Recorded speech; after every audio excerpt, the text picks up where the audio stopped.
This is the Norris Group's Real Estate Investor Radio Show, the award-winning show dedicated to thought leaders shaping the real estate industry and local experts revealing their insider tips to succeed in an ever-changing real estate market. Hosted by author, investor, and hard money lender, Bruce Norris.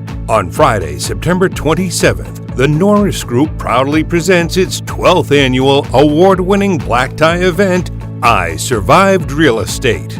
An incredible lineup of industry experts will join Bruce and Aaron Norris to discuss perplexing industry trends, head-scratching legislation, massive tech disruption, and opportunities emerging for real estate professionals. All proceeds from the event benefit Make-A-Wish and St. Jude Children's Research Hospital. This event is not possible without the generous help of the following platinum partners: the San Diego Creative Real Estate Investors Association, InvestClub, ThinkRealty, Coach Fullerton, Keller Williams Corona, PropertyRadar, the Apartment Owners Association, MVT Productions, and Realty 411. Visit isurvivedrealestate.com for event information. Hey everybody, it's Aaron Norris, and I'm here with Bruce Norris today, and by the time you're listening to this, it will be I Survive Real Estate. It's the show that airs while we're getting the video ready to post it on YouTube and Amazon Prime and a bunch of other places, but we're sort of in preparation mode, so I've developed a huge list. I'm only going to have max a half an hour to cover all the topics, and it's 2 pages, and I sent it to the panel that I'm working with, and it's crazy. This is a very unique meeting we've got. We have some very strange charts and some very strange things that are going on outside of the world of real estate that are impacting interest rates. So we just interviewed Christopher Thornburg, and about 3/4 of the way through the interview, he asked me this question. He said, you haven't asked me one question about real estate yet. Yeah, I remember that. Yeah. And so I thought, you know what? Real estate's actually doing okay. It's all this other stuff. And so some of the questions for people that have, like an economic viewpoint like Doug Duncan, where he has a bigger view than just the real estate world and a lot of experience on what's going on.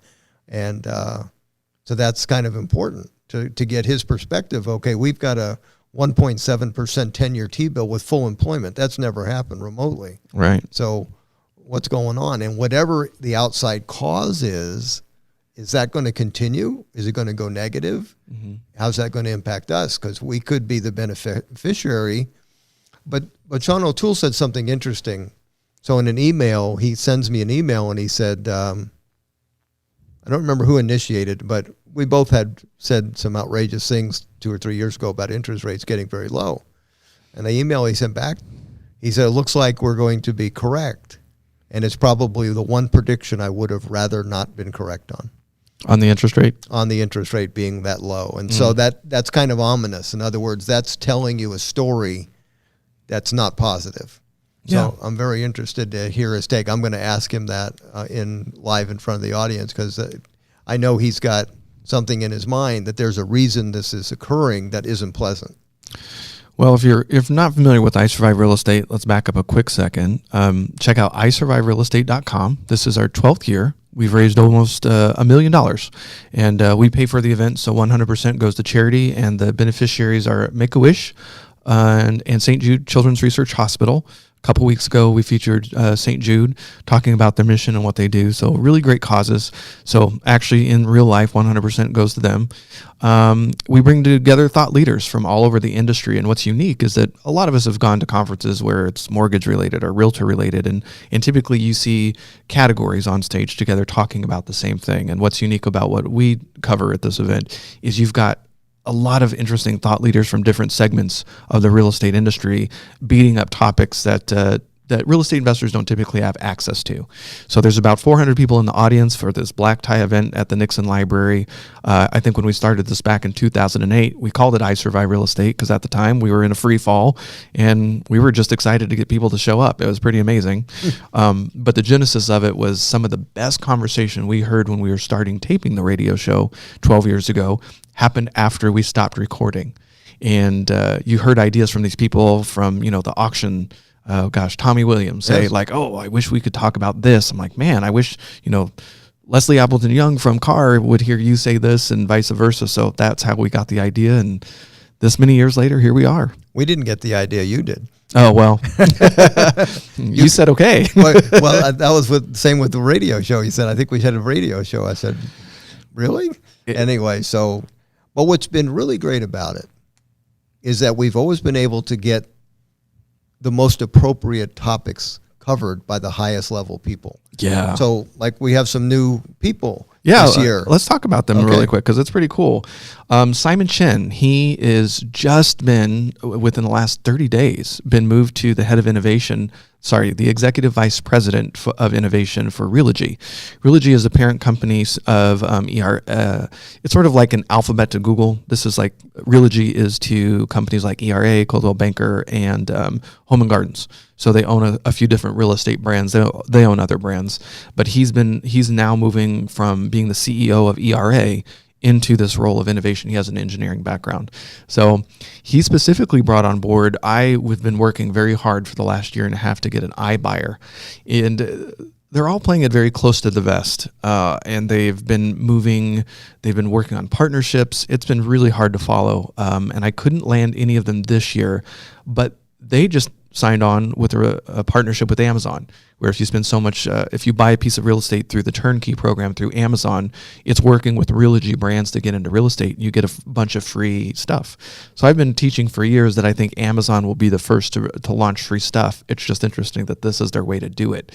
So they're giving you free hardware, and then the services piece is going to allow somebody to install it professionally and teach you how to use it. So the adoption rate will go up. So I'm very fascinated to speak with Realogy about their innovation approach, because as of now, it doesn't seem like they're going to tip their toe into the iBuyer space. Doesn't mean that they won't, but he says that he's prepared to say why they don't plan on doing so, which is interesting.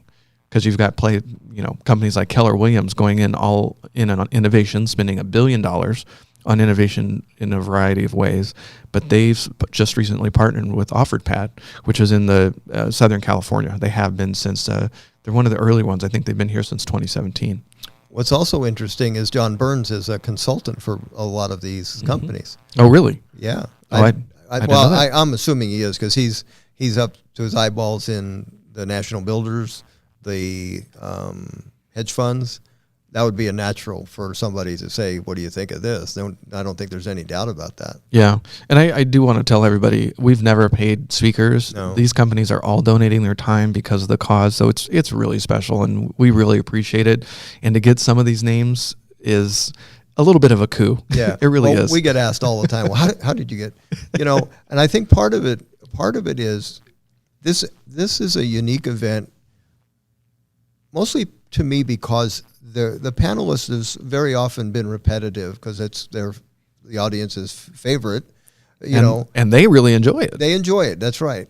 But they trust each other too. Yeah. So we're sometimes we bat around some pretty heavy stuff with the smartest minds in the country going, what about this? What about that? And it's fun. Yeah. And well, I prep them. I work with their PR team. I'm like, this is not the crew. This is a very sophisticated crowd. This is real estate investors. They want candor, and it's okay. Like, we don't need PR speak. It's okay to be completely forthright and candid, and we love that. Very data-driven audience. So it's typically the first year they go in a little bit shy, but by the end of the night, they're like, this is one of the best events. And that's been some of the greatest feedback we've gotten. That some of these speakers speak at so many hundreds of events every year. So to come out as one as their favorite, it's pretty cool. Yeah, it definitely is. Next up, we have Jim Park. He is the CEO and co-founder of the Mortgage Collaborative. It's going to be interesting to talk to him about what do negative interest rates look like for sort of these smaller collaboratives that he's working with and their membership in the mortgage space. What does that look like? Now, that's the first time that he'll be on, but we've Correct. had David Kittle, right? David Kittle quite a and number of Gary times. Acosta. Yeah, the Mortgage Bankers Association, they recommended this group, and it is very appropriate. And I think a lot of the banks that are part of this collaborative are probably on the smaller scale, but these are the banks that really invest in the communities as well.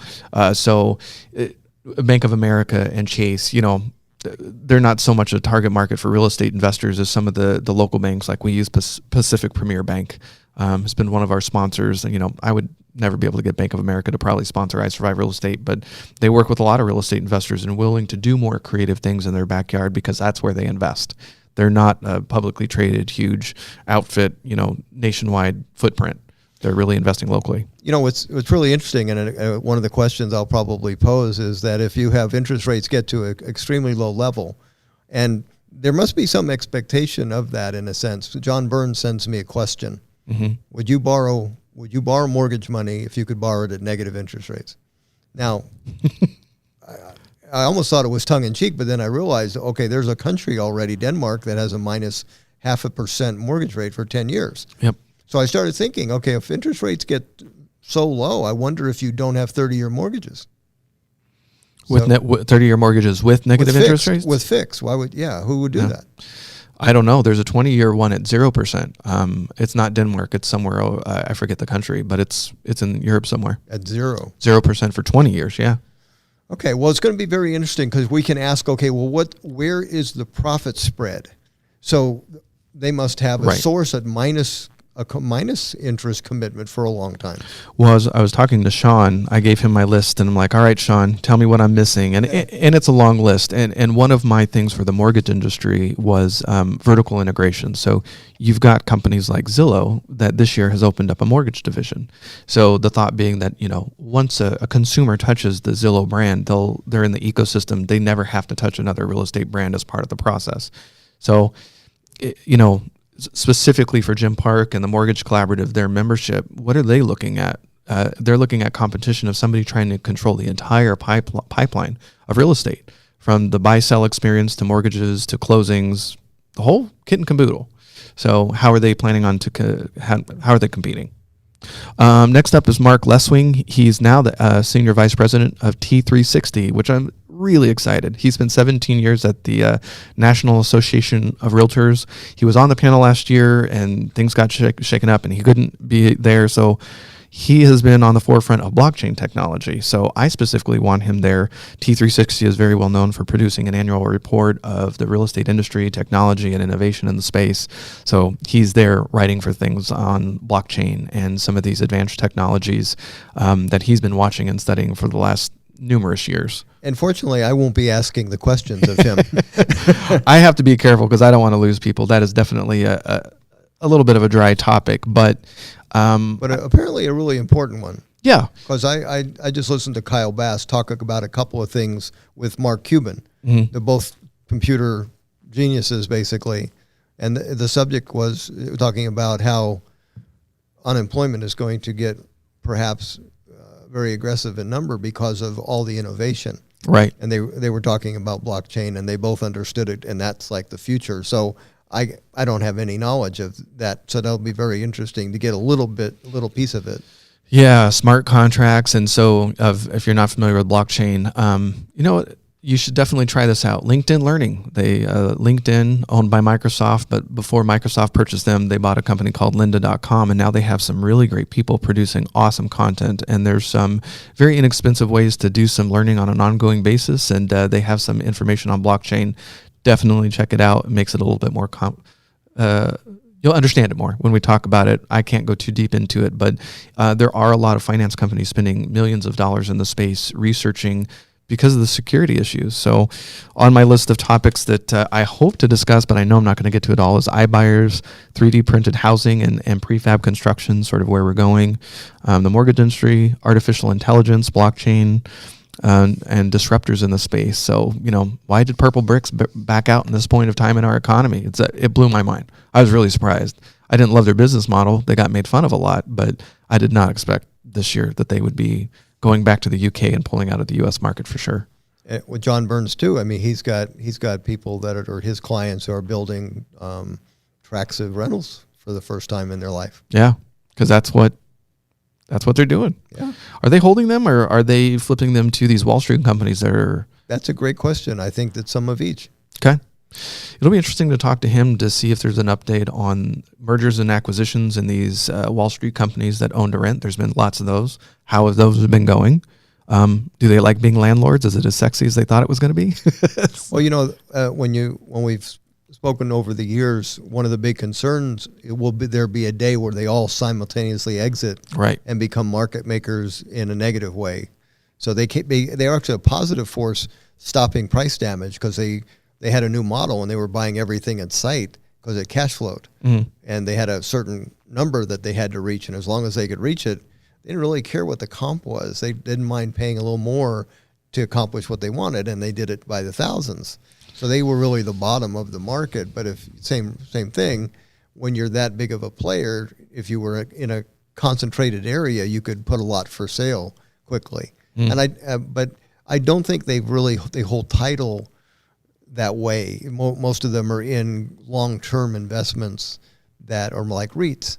And they're really just getting cash flow from them, and that's an acceptable number. I wonder if he knows how much have taken on a lot of leverage too, and how long that leverage is. You know, I can't suspect that they're getting 30-year loans on the properties that they hold in a pool. You know, I was just thinking about this last night when I was thinking about what might I ask, is that these people on the panel they have clients that are the smartest people in the world in the industry. And so it's great that, okay, this is a consultant for them, but also that has to be quite a learning experience when collectively you have like every top brain in the industry. You're learning what they're doing. You're watching them, you're giving them a piece of advice, and then you watch their business model and you're just going, wow, I mean, I kind of get it. It's got to be quite an education. I'm very interested to ask, are they going to be here to stay if there's a recession? You know, I've been at different events before where hard money has been very crowded. The space has gotten very popular, and you definitely have Wall Street playing in the space. And over the last, I would say 24 months, it's got progressively worse. When I asked the question, if we hit a recession, how many of these companies will be left standing? And it went from 50% to only 20% will stay. I mean, there's an expectation that a lot of them will fold because the business model is heavily leveraged. They don't have any expertise. They're just really good at spending other people's money kind of concept. Okay. So, you know, whether it's an iBuyer concept or hard money lenders, is Wall Street here to stay in the space? Is this permanent disruption, or is it going to hit a downturn and have to morph and really have an expectation of having a solid business model? I don't know. Yeah, well, that's, it was kind of interesting. Did a presentation in Orange County probably a little over a year ago, and there was a lender that stood up and he was presenting the loans that he had just funded. And I would say there were 3 or 4 loans that and we wouldn't have funded any of them. Yeah, I remember that. And I was just going, wow. Oh, those are terrible opportunities, and opportunities are in quotes. Well, and you know what? I just thought about this. There was, I went somewhere, I think I was the speaker, but it was a group of people were there in other meetings. And as I was walking out, somebody asked me if I would be interested in buying a portfolio of multi-million-dollar loans that are going to be discounted. So they were being offered at a big discount. They were supposedly written at 60% of value, and there was a pool of $20 million of loans that could be had for 12.